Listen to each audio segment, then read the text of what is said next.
సమాధానం చెప్పాలని ఆవేదన వ్యక్తం చేశారు. ఆయన రాజ్యాంగానికి విరుద్ధంగా కాంగ్రెస్ పనిచేస్తుందంటూ ఆగ్రహాన్ని వ్యక్తం చేశారు. ఒకసారి ఆ విజువల్స్ చూద్దాం, ఆ తర్వాత డీటెయిల్ గా మాట్లాడుకుందాం. నాకైతే బాధ ఉంటుంది. మా కార్యకర్తల కష్టం చూస్తే రైతులకు బాధ అనిపిస్తాయి. ప్రజలైతే కార్యకర్తలు 2 రోజులు బట్టి భోజనం లేకుండా 10,000 మంది కార్యకర్తలు వచ్చి రాత్రి వాళ్ళు కష్టపడ్డది నా కోసం. నేను ఏం చెప్పాలి, ఏం ధైర్యం చెప్పాలి, ఎట్లా ఇంత విరుద్ధంగా చేస్తా అంటే రాజకీయాలలో నేను ఉండాలా పోవాలా నాకైతే బాధ ఉంటుంది. మా కార్యకర్తల కష్టం చూస్తే రైతులకు రైట్. అది మాజీ మంత్రి ఎర్రబెల్లి దయాకర్రావు ఆవేదన వ్యక్తం చేశారు. తొర్రూరుకి సంబంధించి తొర్రూరు దగ్గర జరిగిన ఘటనలో ఒక్కసారిగా ఆయన ఆవేదనకు గురయ్యారు. మాజీ మంత్రి ఎర్రబెల్లి దయాకర్రావు కన్నీళ్లు పెట్టుకున్నారు. తొర్రూరు మున్సిపల్ ఎన్నిక నేపథ్యంలో ఉద్రిక్తత చోటు చేసుకుంది. ఎర్రబెల్లి దయాకర్రావును అరెస్ట్ చేశారు పోలీసులు. పిఎస్ దగ్గర మీడియాతో మాట్లాడుతూనే ఆయన బోరున విలపించిన సందర్భం. అసలు తొర్రూరు దగ్గర ఏం జరిగింది అనేది డీటెయిల్గా మాట్లాడుకునే ప్రయత్నం చేద్దాం. అక్కడ కాంగ్రెస్కి ఏకంగా 16 కాంగ్రెస్ గురించి మాట్లాడుకునే సందర్భంలో అక్కడ 7 స్థానాలు కాంగ్రెస్ అయితే బీఆర్ఎస్ 9 స్థానాలు, మొత్తం 16 స్థానాలకు అక్కడ ఎన్నిక జరిగింది. అయితే 7 స్థానాలు కాంగ్రెస్ దక్కించుకుంటే 9 స్థానాలని బీఆర్ఎస్ దక్కించుకోవడం జరిగింది. అంటే ఇక్కడ మెజారిటీ, మరి ముఖ్యంగా ఆ మ్యాజిక్ ఫిగర్ని బీఆర్ఎస్ దాటేస్తుంది. బట్ అసలు ఇంతకీ ఏం జరిగింది, ఎందుకు ఆయన ఏడ్చారు, ఎందుకు ఆయన కన్నీళ్ళు పెట్టుకున్నారు, ఎందుకు ఆవేదన వ్యక్తం చేశారు, అసలు ఇక్కడ ఎటువంటి పరిణామాలు అక్కడ చోటు చేసుకోవడం జరిగింది, డీటెయిల్గా మాట్లాడుకుందాం. మా ప్రతినిధి వెంకటరత్నం అప్డేట్స్ అందించేందుకు సిద్ధంగా ఉన్నారు. వెంకటరత్నం, ఆయన బోరును విలపించిన కారణం ఏంటి, నెక్స్ట్ ఏం చేయబోతున్నారు ఆయన? ఇప్పటి వరకు జరిగినటువంటి పరిణామాల మీద ఇక్కడ కాంగ్రెస్ పార్టీ, బీఆర్ఎస్ పార్టీ పోటాపోటీగా నువ్వా నేనా అన్నటువంటి పరిధిలో పనిచేశాయి. దీన్ని సంబంధించి చూసినట్టయితే ఒక రాజకీయ అస్తిత్వ పోరాటంగా దీన్ని అభివర్ణించాల్సి ఉంటుంది. 40 ఏళ్ల సుదీర్ఘ రాజకీయ అనుభవం ఉన్నటువంటి ఎర్రబెల్లి దయాకర్రావు 6 సార్లు కూడా ఓటమి ఎరగని నేతగా ఉన్నటువంటి నేపథ్యంలో ప్రస్తుతం జరుగుతున్నటువంటి పరిణామాల మీద అనేక సార్లు ప్రతికూల పరిస్థితులే ఎదుర్కొన్నారు. తొర్రూరుకు సంబంధించి, అలాగే మున్సిపల్ ఎన్నికలు కావచ్చు, అలాగే పాలకొత్తి ఎమ్మెల్యేకు సంబంధించినటువంటి ఎన్నిక కావచ్చు, ఇవన్నిటిని దృష్టిలో పెట్టుకుని జరుగుతున్నటువంటి పరిణామాల మీద చాలా తీవ్రంగా తన అస్తిత్వాన్ని మళ్ళీ పూర్వవైభవం సాధించే విధంగా అనేక సమీకరణలు చేసి ఇన్నాళ్ళు తాను రాజకీయ చతురతను ఉపయోగించి కూడా తను అంటే ప్రత్యక్షలను అలాగే పరోక్షంగా కానీ ఎక్కడ చూసినా కానీ తన అస్తిత్వాన్ని నిలబెట్టుకునేటువంటి ప్రయత్నం చేసినటువంటి పరిస్థితి. అయినప్పటికీ కూడా ఈసారి కూడా మళ్ళీ ఓటమి ఎరగని నేతగా ఉన్నటువంటి ఎర్రబెల్లి దయాకర్రావు ఎమ్మెల్యేగా ఓడిపోయారు. ఆ తర్వాత సర్పంచ్ ఎన్నికల్లో కొంత పర్వాలేదు అనిపించినప్పటికీ కూడా మున్సిపల్ ఎన్నికలకు వచ్చేసరికి తనది ఒక ధీమా అయితే వ్యక్తం చేశారు. ఉమ్మడి వరంగల్ జిల్లా వ్యాప్తంగా ఇట్లాంటి ప్రతికూల పరిస్థితులు ఉన్నప్పటికీ కూడా కేవలము తొర్రూరులో అంటే తాను ప్రాతినిధ్యం వహిస్తున్నటువంటి తొర్రూరు మున్సిపల్ ఎన్నికలకు సంబంధించి కూడా ఒక ప్రతిష్టాత్మకంగా తీసుకుని ఎంతో ముందుకు వెళ్లి మళ్ళీ తన యొక్క గౌరవాన్ని, తన అస్తిత్వాన్ని, మళ్ళీ పూర్వ వైభవాన్ని కూడా నిరూపించుకునే దిశగా ఎన్నో సమీకరణల నడుమ నిలిపేట్టుకునేటువంటి ప్రయత్నంలో భాగంగా ఒక విధంగా 9 తొర్రూరు మున్సిపల్ కి సంబంధించి కూడా దాదాపు ఎక్కువ సీట్లు గెలుచుకొని తను ముందు నిలబడేటువంటి పరిస్థితి. ఇక్కడ ఉమ్మడి వరంగల్ జిల్లాలో ఎక్కడ లేనటువంటి పరిస్థితి తొర్రూరులో నెలకొంది. ఖచ్చితంగా బీఆర్ఎస్ తొర్రూరు మున్సిపల్ పీఠం తాము కైవసం చేసుకున్నటువంటి ధీమాలో ఉన్నటువంటి నేపథ్యంలో ప్రస్తుతం జరుగుతున్నటువంటి సమీకరణ నడుమ ఇక్కడ తొర్రూరు పీఠం కూడా కోల్పోవలసి రావడంతో ఇప్పటి వరకు కార్యకర్తలకు ఇచ్చినటువంటి మనోధైర్యాన్ని, అలాగే తను నమ్ముకున్నటువంటి వాళ్ళకి ఇచ్చినటువంటి ధైర్యాన్ని, మొత్తం రాజకీయంగా తన చతురతను అంటే ప్రత్యక్షలను పరోక్షలను అలాగే అంటే వ్యతిరేక వర్గాలను కూడా తన వైపు తీసుకోవడంలో కొంత సఫలీకృతమైనటువంటి నేపథ్యంలో ఎంతో మందికి భరోసా కల్పించినటువంటి నేతగా ఇక్కడ ఎర్రబెల్లి దయాకర్రావు ఈ ఎన్నికల్లో నిలబడ్డటువంటి పరిస్థితి. కానీ ఇప్పుడున్నటువంటి పరిస్థితిలో తాను ఈ తొర్రూరు పీఠాన్ని కూడా మొత్తం ఉమ్మడి వరంగల్ జిల్లాలో అన్ని గెలుచుకున్న తర్వాత తొర్రూరు పీఠం తనది అన్నటువంటి ధీమాలో ఉన్నటువంటి ఎర్రబెల్లి దయాకర్రావు మాజీ మంత్రికి ఇది కూడా కోల్పోవడం మింగుడు పడడం లేదు. ఇప్పటి వరకు ఉన్నటువంటి పరిస్థితుల నేపథ్యంలో ఎంతో మందికి ఎంతో భరోసా కల్పించినటువంటి నేతనే తనకే భరోసా లేకుండా పోయినటువంటి పరిస్థితులు ఉత్పన్నమైనటువంటి వెంకటరత్నం ఎవరైనా కనుక ఫ్రెష్ గా చూన్ అంటే వాళ్ళకి ఎక్స్ప్లెయిన్ చేసే ప్రయత్నం చేద్దాం. ఎందుకంటే అక్కడ కాంగ్రెస్ 7 స్థానాలు మాత్రం దక్కించుకుంది, బట్ బీఆర్ఎస్ మాత్రం 9 స్థానాలను కైవసం చేసుకుంది. అయినప్పటికీ ఎందుకు కోల్పోయింది బీఆర్ఎస్? ఇక్కడ ఎర్రబెల్లి దయాకర్రావు దీనికి సంబంధించి ఎటువంటి క్లారిటీ ఇచ్చే ప్రయత్నం చేస్తున్నారు? అయితే ఇక్కడ మనం గమనించాల్సింది ఏంటంటే ఈ ఎర్రబెల్లి దయాకర్ రావు 9 స్థానాలను తను ముందుండి గెలిపించుకున్నాడు. ఆ తర్వాత కాంగ్రెస్ పార్టీ 7 స్థానాలకే పరిమితం అయిపోయింది. ఇప్పుడు యాజ్ పర్ రూల్ దీంట్లో వేరే రకంగా ఏం ఆలోచించాలని కూడా లేదు. ఎందుకంటే ఎక్స్ అఫీషియల్ సభ్యులు కూడా మనకు అఫీషియల్ గా as per government norms and రాజ్యాంగబద్ధంగా ఉన్నటువంటి చట్టబద్ధంగా ఉన్నటువంటి కాబట్టి ఎక్స్ అఫీషియల్ సభ్యులు కూడా కీలకంగా మారుతున్నటువంటి పరిస్థితి. కాబట్టి ఇవన్నిటి దృష్టిలో పెట్టుకుంటే ఇక్కడ 9 సీట్లు ఎర్రబెల్లి దయాకర్ అంటే బీఆర్ఎస్ పార్టీ గెలుచుకుంది, 9 సీట్లు కాంగ్రెస్ పార్టీ గెలుచుకుంది. ఈ నేపథ్యంలోనే లక్కీ డ్రా అనేది అనివార్యమైనటువంటి క్రమంలోనే ఇక్కడ ఎట్లాంటి ఉద్రిక్త పరిస్థితులకు కానీ ఎట్లాంటి స్వార్థపూరిత ప్రయోజనాలకు కానీ రాబోయే రోజులలో ఎట్లాంటి అసందిగ్ధ పరిస్థితులకు కానీ తావియకుండా ఇరు పార్టీలు అంటే కాంగ్రెస్ బీజేపీ ఒప్పందాల మేరకే డ్రా దిశగా అధికారులు అడుగులు వేశారు, ఎన్నికల అధికారులు. ఆ నేపథ్యంలోనే ఎన్నికలకు సంబంధించినటువంటి డ్రా దిశగా వెళ్ళిన తర్వాత ఇది ఇక్కడ డ్రా కీలకంగా మారింది. ఇది ఏంటంటే ఖచ్చితంగా తమ అదృష్టం మీదనే ఆధారపడి ఉండాల్సినటువంటి పరిస్థితిగా మనం ఖచ్చితంగా చెప్పుకోవాల్సినటువంటి సిచ్యువేషన్. కాబట్టి ఇద్దరు ఆమోదయోగ్యంగానే ఉన్నటువంటి నేపథ్యంలో ఇక్కడ డ్రాలో మాత్రం అదృష్టం మాత్రం కాంగ్రెస్ పార్టీని వరించింది. ఆ భరించినటువంటి పరిస్థితుల్లోనే ఎంతో కొంత హోప్స్ ఇరు వర్గాలు పెట్టుకుంటాయి, కాంగ్రెస్ ఆర్ బీఆర్ఎస్. కానీ ఇక్కడ అదృష్టం మాత్రం ఇక్కడ లక్కీ డ్రా రూపంలో కాంగ్రెస్ పార్టీని వరించడంతో ఇప్పటి వరకు ఉన్నటువంటి నమ్మకము, ఇప్పటి వరకు ఉన్నటువంటి ఎఫర్ట్, ఇప్పటి వరకు ఉన్నటువంటి ఆర్థిక సామాజిక రాజకీయ సమీకరణలు అన్ని కూడా బూడిదలో పోసినటువంటి పన్నీరే అన్నటువంటి ఒక ఫీలింగ్ లో ఎర్రబెల్లి తన కష్టాన్ని గుర్తు చేసుకుంటూ ఒక భావోద్వేగానికి లోనైనటువంటి పరిస్థితి. ఈ నేపథ్యంలోనే తన కార్యకర్తలు కూడా తను ఎర్రబెల్లిని కూడా చూసి సముదాయించేటువంటి పరిస్థితి. ఎందుకంటే ఓటు వేసినటువంటి ప్రతి ఒక్కరికి కూడా తమ నమ్ముకున్నటువంటి నేత నిలబడాలని, అలాగే కార్యకర్తల మనోభీష్టాలను కూడా నెగ్గుకొచ్చే విధంగా తాము పనిచేయాలన్నటువంటి నేతలుగా కూడా ఇక్కడ ఎవరికి వారు అభివర్ణించుకుంటున్నటువంటి పరిస్థితి. కానీ ఇక్కడ సీటు లక్కీ డ్రా రూపంలో బీఆర్ఎస్ పార్టీ కోల్పోవడం వల్ల కూడా ఒక భావోద్వేగానికి లోనవ్వడం అనేది సహజమే. ఇది ఖచ్చితంగా తాము గతంలో పనిచేసినటువంటి విధానాల్ని గుర్తు చేసుకుంటూ, గతంలో పనిచేసినటువంటి ఇబ్బందుల్ని గుర్తు చేసుకుంటూ పూర్తిగా తను ఆర్థికంగా ఎంత నష్టపోయామా లేకపోతే మానసికంగా. వెంకటరత్నం కంటిన్యూ చేద్దాం. ఒక్కసారి ఎర్రబెల్లి దయాకర్ రావు కన్నీళ్లు పెట్టుకున్నారు, రాజకీయాల్లో ఉండాలా వద్దా అంటూ కూడా సంచలన వ్యాఖ్యలు చేశారు. ఆయన ఆవేదన వ్యక్తం చేశారు. ఏకంగా 9 స్థానాలను కైవసం చేసుకున్న తర్వాత కూడా నేను ఇప్పుడు ఆ చైర్మన్ పీఠాన్ని కైవసం చేసుకోలేకపోతే మా పార్టీకి సంబంధించి కావచ్చు, లేకపోతే మా వాళ్ళని గెలిపించుకోలేకపోతే ఇంకా పరిస్థితి ఏంటి అని అర్థం వచ్చేలా ఆయన ఆవేదన వ్యక్తం చేశారు. ఒక్కసారి ఆయన అక్కడ ఆ గేటు దగ్గర మీరు చూస్తే కనుక కన్నీళ్లు పెట్టుకున్నారు. ఒక్కసారి ఆయన ఏమంటారు చూద్దాం, ఆ తర్వాత ఇన్ డీటెయిల్ గా మాట్లాడుకుందాం. రాత్రి వాళ్ళు కష్టపడ్డట్టు నా కోసం నేను ఏం చెప్పాలి, ఏదైనా చెప్పాలి, ఎట్లా ఇంత విరుద్ధంగా చేస్తా అంటే అధికారుల నేను ఉండాలా పోవాలా నాకైతే బాధ ఉంటుంది. మా కార్యకర్తల కష్టం చూస్తే అయితే నాకు బాధ అనిపిస్తాయి. ప్రజలైతే కార్యకర్తలు 2 రోజులు బట్టి భోజనం లేకుండా 10,000 మంది కార్యకర్తలు వచ్చి రాత్రి వాళ్ళు కష్టపడ్డట్టు నా కోసం నేను ఏం చెప్పాలి, ఏదైనా చెప్పాలి, ఎట్లా ఇంత విరుద్ధంగా చేస్తా అంటే అధికారుల నేను ఉండాలా పోవాలా నాకైతే బాధ ఉంటుంది. మా కార్యకర్తల కష్టం చూస్తే అయితే నాకు బాధ అనిపిస్తాయి. ప్రజలైతే కార్యకర్తలు 2 రోజులు బట్టి భోజనం లేకుండా 10,000 మంది కార్యకర్తలు వచ్చి రాత్రి వాళ్ళు కష్టపడ్డట్టు నా కోసం నేను ఏం చెప్పాలి, ఏదైనా చెప్పాలి, ఎట్లా ఇంత విరుద్ధంగా చేస్తా అంటే అధికారుల. రైట్, అది మాజీ మంత్రి ఎర్రబెల్లి దయాకర్ రావు సంచలన వ్యాఖ్యలు చేశారు. మరి ముఖ్యంగా దశాబ్దాల పాటు ఆయన ఏకంగా రాజకీయాలు ఉన్నారని చెప్పుకోవాలి. ఇక రాజకీయాల్ని ఆయన విడిచిపెట్టబోతున్నారా లేకపోతే ఆవేదనలు వచ్చిన వ్యాఖ్యలు మాత్రమేనా? ఎందుకంటే భోజనం లేదు, దాదాపుగా 10,000 మంది కార్యకర్తలు 2 రోజుల నుంచి రాత్రి పగలు తేడా లేకుండా భోజనం లేకుండా రాత్రి పగలు తేడా లేకుండా భోజనం లేకుండా రాత్రంతా కష్టపడ్డారు. ఏం చెప్పాలి, రాజకీయాల్లో ఉండాలన్నా పోవాలన్నా అంటూ కూడా సంచలన వ్యాఖ్యలు చేశారు మాజీ మంత్రి ఎర్రబెల్లి దయాకర్ రావు.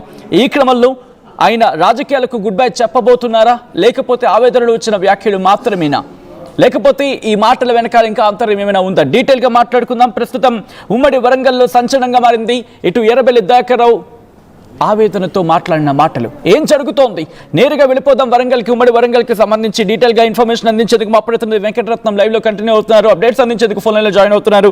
వెంకటరత్నం దగ్గరికి వెళ్ళే ప్రయత్నం చేస్తున్నాను. వెంకటరత్నం, ఇటు ఎర్రబెల్లి దయాకర్ రావు చేసిన వ్యాఖ్యలు ఆవేదనలో వచ్చిన మాటలా లేకపోతే నిజంగానే రాజకీయాల నుంచి తప్పించుకోబోతున్నారు, ఇన్ఫాక్ట్ రాజకీయాలను వదిలేయబోతున్నారా? ఎటువంటి డిస్కషన్ జరుగుతోంది ఉమ్మడి వరంగల్ జిల్లాలో? సచిన్, ఇప్పటి వరకు మనం గమనించాల్సింది ఏంటంటే ఇక్కడ ఒక ఆవేదన పూరితమైనటువంటి వ్యాఖ్యలుగానే దీన్ని అభివర్ణించాలి. 40 ఏళ్ల సుదీర్ఘ రాజకీయ అనుభవం ఉన్నటువంటి వ్యక్తి ఒకేసారి అస్త్ర సన్యాసం చేయడం అనేది కూడా ఆ పార్టీ కార్యకర్తలకు కూడా మంచిది కాదు. ఎందుకంటే అతని నమ్ముకునే ఇన్ని రోజులు కార్యకర్తలు ఉన్నారు, కార్యకర్తలు నమ్ముకునే ఎర్రబెల్లి దయాకర్ రావు పనిచేశారు. ఇక్కడ ఏంటంటే మనం పూర్తిగా ఒక స్థిత ప్రజ్ఞత అనేది ఇట్లాంటి సమయంలోనే అవసరం ఉంటుంది. ఇక్కడ ఓటమి అనేది గెలుపు అనేది ప్రతి సందర్భంలోనూ సహజం. ఎందుకంటే ఒకరు గెలిచారంటే ఒకరు ఓడిపోవడం అనేది కూడా ఉంటుంది. అది క్యాపబిలిటీని బట్టి కూడా మనకు ఉంటున్నటువంటి పరిస్థితిని కూడా మనం గమనించాల్సి ఉంటుంది. కష్టాలు వచ్చినాయని చెప్పి కుంగిపోకూడదు, సుఖాలు వచ్చినాయని చెప్పి పొంగిపోకూడదు. మనం గెలిచామని చెప్పి మనం ఆనందపడాల్సినటువంటి అవసరం లేదు, ఓడిపోయామన్నటువంటి బాధలో కూడా మనం కుంగిపోవాల్సినటువంటి అవసరం లేదు. ఎందుకంటే ఇక్కడనే మనం కరెక్ట్ స్థిత ప్రజ్ఞతతో ఆలోచించాలి. ఒక సమ్యక్ వ్యవస్థ గురించి మనం ఆలోచించినప్పుడు రేపు అనుకున్నటువంటి లక్ష్యాన్ని సాధించాలంటే ఇక్కడ తెలంగాణ రాష్ట్రాన్ని సాధించిన తర్వాత ఎట్లాంటి పరిణామాలు ఉన్నాయన్నటువంటి కాన్సెప్ట్ తోటి వెళ్ళగలితే అట్లాంటి కాన్ఫిడెన్స్ తోటి మళ్ళీ ముందుకు వెళ్లాల్సినటువంటి అవసరం ఉంటుంది. తను ఒకవేళ రాజకీయ సన్యాసం చేయాలన్నా, అస్త్ర సన్యాసం చేయాలన్నా కాంగ్రెస్ పార్టీ సంతోషపడుతుంది కావచ్చు, కానీ బీఆర్ఎస్ పార్టీ కార్యకర్తలు మాత్రం చాలా ఇబ్బందికర వాతావరణంలోకి వెళ్ళేటువంటి అవకాశం ఉంటుంది. ఎందుకంటే అన్ని తానై వ్యవహరించినటువంటి నేపథ్యంలో నయానో భయానో మంచో చెడో అన్ని కలిపి కార్యకర్తలకు మనోధైర్యాన్ని నింపినటువంటి ఎర్రబెల్లి దయాకర్ రావు లాంటి వ్యక్తి ఇటు ప్రతిపక్షంలో ఉన్నా సరే, అధికార పక్షంలో ఉన్నా సరే ఖచ్చితంగా ఒక నేత అనేటువంటి వాళ్ళు ఉండాల్సిందే. బలమైనటువంటి ప్రతిపక్ష నేత అవసరమే, అలాగే బలమైనటువంటి నాయకుడు అవసరమే. ఇట్లాంటి నేపథ్యంలో ఖచ్చితంగా ఎర్రబెల్లి దయాకర్ రావు కొంత కార్యకర్తలను ఉద్దేశించి తను ఇప్పటి వరకు వాళ్ళకి ఇచ్చినటువంటి ప్రామిసులు దృష్టిలో పెట్టుకుని నమ్మకం గెలుపుపై ఉన్నటువంటి నమ్మకాన్ని దృష్టిలో పెట్టుకుని కొంత ఆవేదన పూరితమైనటువంటి వాతావరణంలో తాను చేసినటువంటి వ్యాఖ్యల్లో కొంత ఇబ్బందికర వాతావరణమే ఉంటుండొచ్చు. కానీ ఇక్కడ పూర్తిగా రాజకీయాల్లోకి ఉండాలా వద్దా అన్నటువంటి ఆలోచనలు కొద్దిగా ఆవేశపూరితంగా ఒక భావోద్వేగానికి లోనైనటువంటి వ్యాఖ్యలుగానే మనం గమనించాలి తప్ప తను ఎన్నో సర్వీస్ కార్యక్రమాలు కూడా గతంలో చేశాడు. ఇప్పటి కార్యకర్తలకు కానీ ఇక్కడ పార్టీలకు అతీతంగా కూడా పనిచేసినటువంటి సందర్భాలు కూడా ఉన్నాయి. కానీ ఇక్కడ దాన్ని నెగిటివ్ గా మనం ఆలోచించడానికి లేదు. ఎందుకంటే ఇట్లాంటి ప్రతిపక్ష నేతలు ఉంటేనే ఇక్కడ అధికార పక్షంలో ఉన్నటువంటి వాళ్ళకు కూడా కొన్ని సవాల్గా మనం నిలబడేటువంటి అవకాశం ఉంటుంది. ప్రతిపక్ష నేత అంటే చెప్తాం మనం ఒకటి అమంత్రం అక్షరం నాస్తి అన్నట్టు ఇక్కడ వ్యర్థమైనటువంటి పదార్థం సృష్టిలో ఏది లేదన్నటువంటి విషయాన్ని మనం గుర్తుంచుకోవాలి. అది అధికారమైన ప్రతిపక్షమైనా సరే ఇట్లాంటి దృష్టితో ఫ్రాడ్ మైండ్ సెట్ తోటి మనం ఉన్నప్పుడు మాత్రమే ఇటు కార్యకర్తలకు కూడా మనోధైర్యం చెప్పాల్సినటువంటి ఎర్రబెల్లి దయాకర్ రావు ఇక్కడ తను బాధపడకుండా వాళ్ళకు రేపు రాబోయే రోజులు భవిష్యత్తు ముందుంది అన్నటువంటి కాన్సెప్ట్ తోటి కొంత కాన్ఫిడెంట్ కూడా కార్యకర్తలు కలిగించాల్సినటువంటి అవసరం అయితే ఖచ్చితంగా మనకు కనిపిస్తుంది. అంతేగాని ఇక్కడ బాధపడడం వల్ల ఎట్లాంటి ఉపయోగం ఉండదు. కాకపోతే రాబోయే రోజుల్లో ఎందుకంటే సిచ్యువేషన్ పాజిటివ్ గా ఉండదు. కాబట్టి భూమి అన్నాక ఎత్తుపల్లాలు ఉంటాయి, మనిషి అన్నాక కష్ట సుఖాలు ఉంటాయి. కాబట్టి పార్టీలు అన్నాక రాజకీయాలు అన్న తర్వాత ఓటమి గెలుపులు కూడా సహజంగా ఉంటాయి. కాబట్టి ఇవన్నిటిని దృష్టిలో పెట్టుకుని మాత్రమే ఎర్రబెల్లి దయాకర్ రావు వ్యవహరించాల్సినటువంటి అవసరం ఉంటుంది. కాకపోతే ఇప్పుడు జరుగుతున్నటువంటి పరిణామాల మీద తన బాధకు సంబంధించి మాత్రం కొంత ఆవేదన పూరితమైనటువంటి భావోద్వేగానికి లోనై చేసినటువంటి వ్యాఖ్యలుగానే అభివర్ణించాలి తప్ప దీన్ని పూర్తిగా రాజకీయానికి వైదొలిగేటువంటి అవకాశం లేకపోదు ఉండదు. అట్లాంటప్పుడు కార్యకర్తలను కూడా నట్టేయడం ఉంచేటువంటి పరిస్థితులు కూడా ఎర్రబెల్లి దయాకర్ రావు తీసుకుంటాడని చెప్పి ఎవరు అనుకోవడం లేదు. Sachin, alright, thanks for the update. Venkataratnam, ఒకసారి మీ లైన్లో ఉండే ప్రయత్నం చేయండి. మాజీ మంత్రి ఎర్రబెల్లి దయాకర్ రావు కన్నీళ్లు పెట్టుకున్నారు, ఆవేదన వ్యక్తం చేశారు. తొర్రూరు మున్సిపల్ ఎన్నిక నేపథ్యంలో ఉద్రిక్తత చోటు చేసుకుంది. ఎర్రబెల్లి దయాకర్ రావును అరెస్ట్ చేశారు పోలీసులు. పిఎస్ దగ్గర మీడియాతో మాట్లాడుతూనే బోరును వెలిపించారు ఆయన. దానికి సంబంధించిన బ్రేకింగ్ న్యూస్ చూస్తున్నారు. ఇటు కష్టపడి పనిచేసే కార్యకర్తలకు తాను ఎలా సమాధానం చెప్పాలి అని చెప్పి ఆయన చెప్పుకొచ్చారు. దానికి సంబంధించిన బ్రేకింగ్ న్యూస్ చూస్తున్నారు. ఇటు రాజ్యాంగానికి విరుద్ధంగా కాంగ్రెస్ పనిచేస్తుందంటూ ఆగ్రహాన్ని వ్యక్తం చేశారు మాజీ మంత్రి ఎర్రబెల్లి దయాకర్ రావు. ప్రస్తుతం ఆయన చేసిన వ్యాఖ్యలు పెను సంచలనంగా మారుతున్నాయి, కాకరేపుతున్నాయి. ఇటు ఉమ్మడి వరంగల్ జిల్లాకు సంబంధించి మాట్లాడుకున్న క్రమంలో ఎర్రబెల్లి ఇక రాజకీయాలకు ఫుల్ స్టాప్ పెట్టబోతున్నారా? ఈరోజు ఆవేదనతో ఆయన చేసిన వ్యాఖ్యలు నిజంగా ఆవేదనతో చేసినవేనా, లేకపోతే దీని ఆంతర్యం ఇంకా ఏమైనా ఉందా? ఆవేదనతో చేసిన వ్యాఖ్యలుగా చూడాలా, లేకపోతే బియాండ్ దట్ ఏమైనా ఉందా అనుకుంటున్నారు? ఒక్కసారి మీరు కామెంట్ చేసే ప్రయత్నం చేయండి. ఎన్నడూ లేని విధంగా ఇదేం రాజకీయం బై, ఉంటాదో పోతాడో ఈ రాజకీయాలంటూ కొంతమంది కామెంట్ చేస్తున్నారు.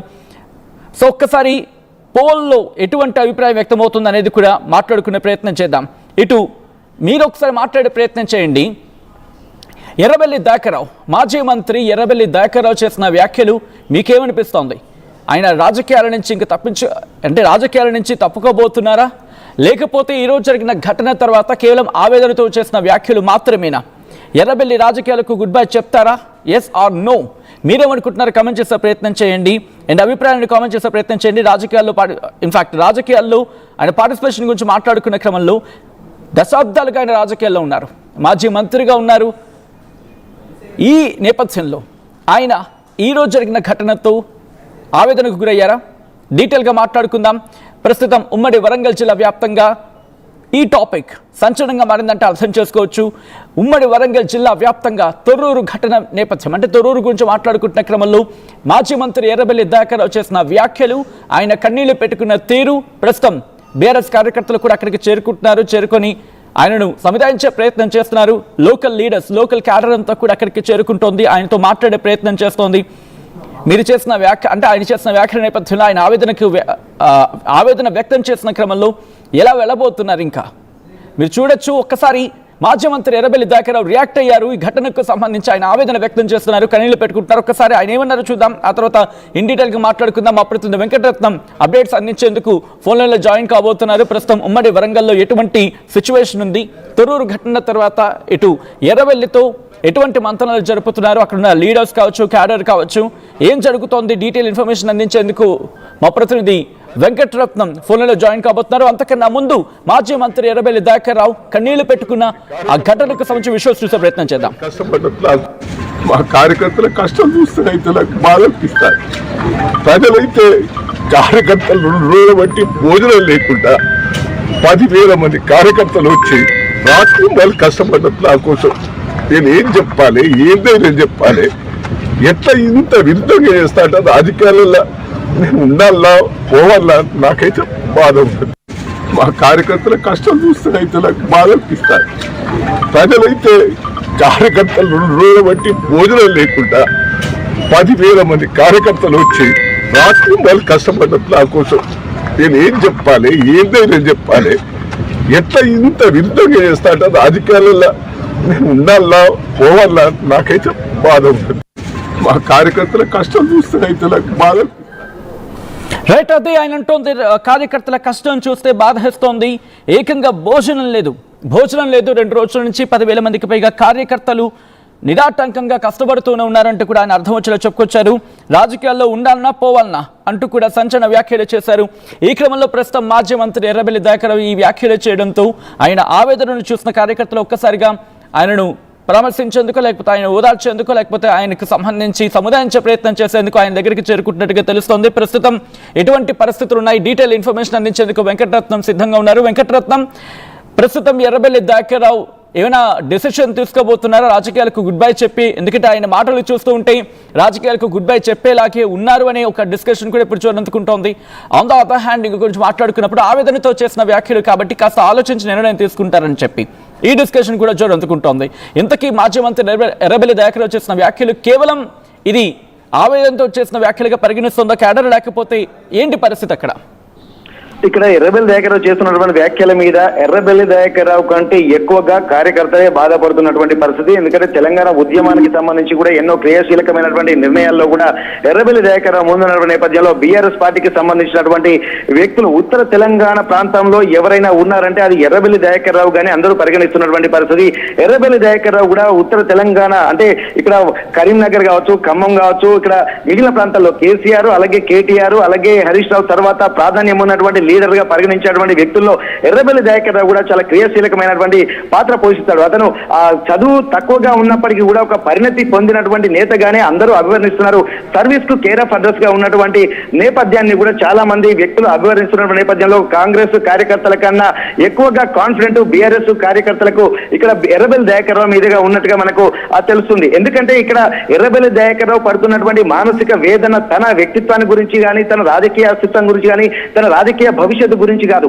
ఇప్పటి వరకు బీఆర్ఎస్ కార్యకర్తలకు ఇచ్చినటువంటి మనోధైర్యాన్ని మీద తను ఇచ్చిన మాట తప్పుతున్నానన్న ఆవేదనతోటి చేసినటువంటి వ్యాఖ్యలుగానే మనం అభివర్ణించాల్సి ఉంటుంది. ఇట్లాంటి నేపథ్యంలో కూడా బీఆర్ఎస్ కార్యకర్తలకు మనోధైర్యాన్ని బీఆర్ఎస్ కార్యకర్తలు కూడా ఇప్పుడు ఈక్వల్ టు, ఎందుకంటే తను ఒక మంత్రిగా పనిచేస్తున్నటువంటి నేపథ్యంలో ఒక మంత్రి ఈజ్ ఈక్వల్స్ టు అక్కడ ఉన్నటువంటి ఆ పరిసర ప్రాంతాల్లో ఉన్నటువంటి క్యాడర్ ఈజీగా మనం చూడాల్సినటువంటి అవసరం ఉంటుంది. కాబట్టి ఇక్కడ కార్యకర్తలు కూడా ఎర్రబెల్లి దయాకర్రావును కూడా తను వదిలిపెట్టేటువంటి పరిస్థితులు ఉండవు ఖచ్చితంగా. ఎందుకంటే ఎంతో ఒక ఆప్యాయతగా తను అంటే జన బాహుల్యంలో వెళ్ళినటువంటి వ్యక్తిగా, ఎన్నో అభివృద్ధి కార్యక్రమాల్లో గతంలో పనిచేసినటువంటి వ్యక్తిగా తను అందరికీ సుపరిచితులుగా ఉన్నారు. ఇక్కడ విమర్శలు అనేవి ఎప్పటికీ ఉంటాయి, కానీ ఆ విమర్శల నుంచి కూడా మనం కొంత ప్రతికూల పరిస్థితుల్లో కూడా ఎలా ఉండాలో అన్నటువంటి ఒక స్థితప్రజ్ఞత, కాన్ఫిడెంట్ అనేది కూడా ఉండాల్సినటువంటి అవసరం అయితే ఉంటుంది. రాజకీయాలంటేనే ఓటమి గెలుపులు అనే దానికి మనం ప్రత్యక్షంగా మనం చూడాల్సి ఉంటుంది. కాబట్టి ఎన్నో రకాలుగా ఎన్నో వ్యవస్థలు కూడా గతంలో వచ్చాయి, వెళ్ళాయి, రేపు రాబోయే రోజుల్లో కూడా ఉంటాయి, పోతాయి. కానీ ఇక్కడ దీంతోటే జీవితం ముగిసినట్టు కాదు, రాజకీయం ముగిసినట్టుగా మనం భావించాల్సినటువంటి అవసరం లేదు.